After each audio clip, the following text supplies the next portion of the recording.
In late 1822, high society London buzzed with the arrival of a tall, decorated military officer named Gregor MacGregor. Draped in heavy emerald silk and dripping with gold lace, MacGregor held court in the city's most extravagant drawing rooms.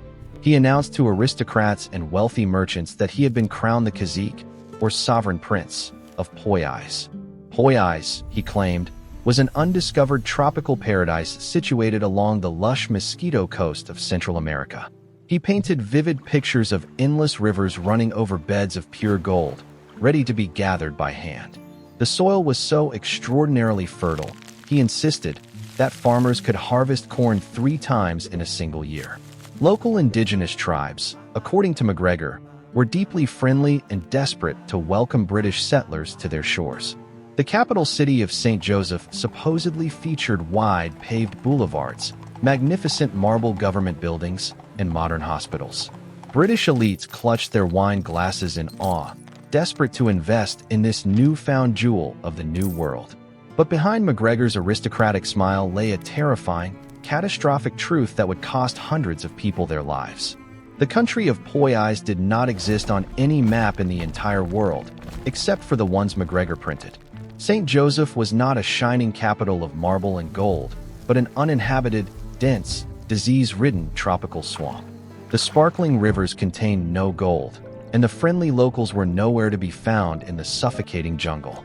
It was perhaps the most audacious, elaborate, and deadly real estate scam in the history of the modern world. And yet, before anyone realized the lie, MacGregor had already convinced hundreds of families to gamble their entire existence. To understand how anyone fell for such a massive delusion, one must look at the cunning mind of Gregor MacGregor. Born in Scotland, MacGregor joined the British Army at 16, buying his way up the ranks with family money. After getting kicked out for his arrogant demeanor, he sailed to South America to fight as a mercenary officer. He claimed grand victories in the Venezuelan War of Independence, crowning himself a heroic general of foreign revolutions. In reality, he was notorious for abandoning his troops mid-battle, fleeing by boat whenever actual danger approached. Yet MacGregor possessed an extraordinary gift. He could craft narratives so convincing that people overlooked his cowardice. When he returned to Britain, he realized the public was gripped by an intense mania for Central American investments. Spain's empire was collapsing, and investors were eager to pour millions into newly independent Latin American territories. MacGregor realized he didn't need to conquer a real territory to become rich. He simply had to invent one. He chose a strip of desolate, swampy land granted to him by a local native king who was drunk. The land was entirely worthless, but on paper, MacGregor transformed this coastal wilderness into the majestic Principality of Poyais. He drafted a detailed constitution, designed a national flag, and created a complex system of noble titles and offices. He appointed himself supreme ruler, assuming absolute authority over every acre of land and every prospective citizen. To convince London's skepticism, he launched one of the most sophisticated propaganda campaigns of the 19th century.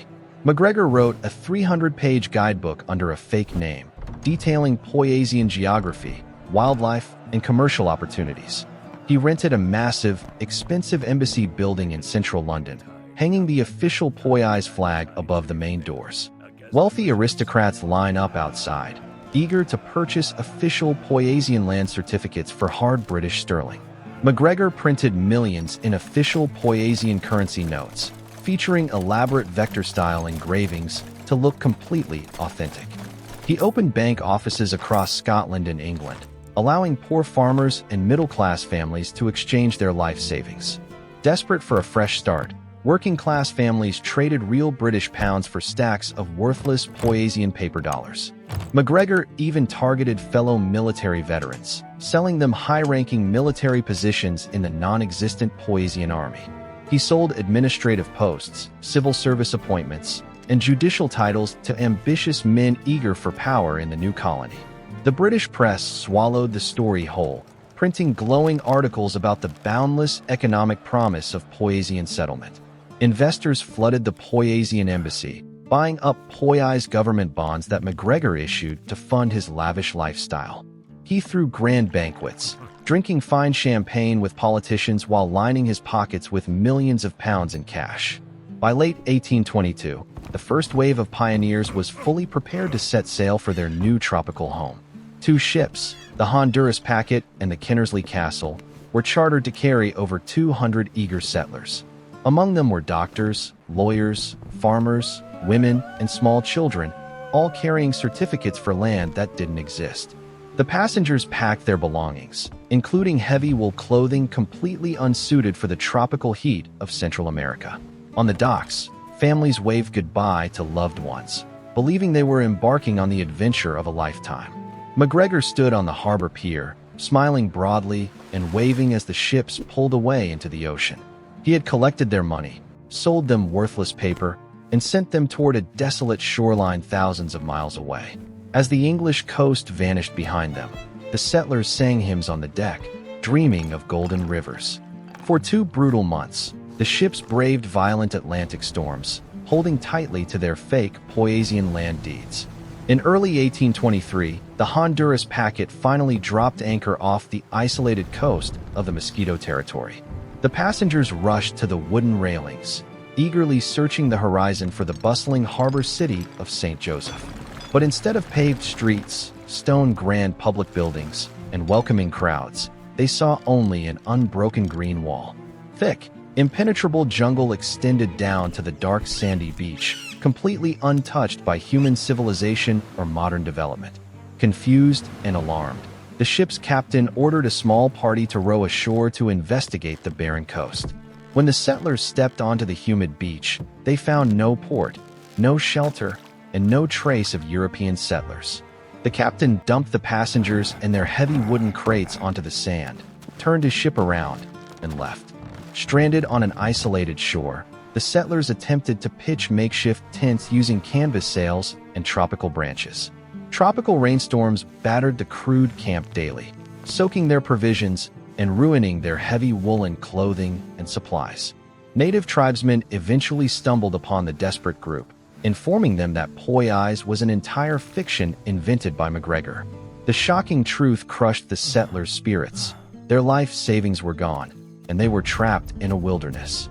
Within weeks, the oppressive heat, contaminated drinking water, and swarms of disease-carrying mosquitoes took a catastrophic toll.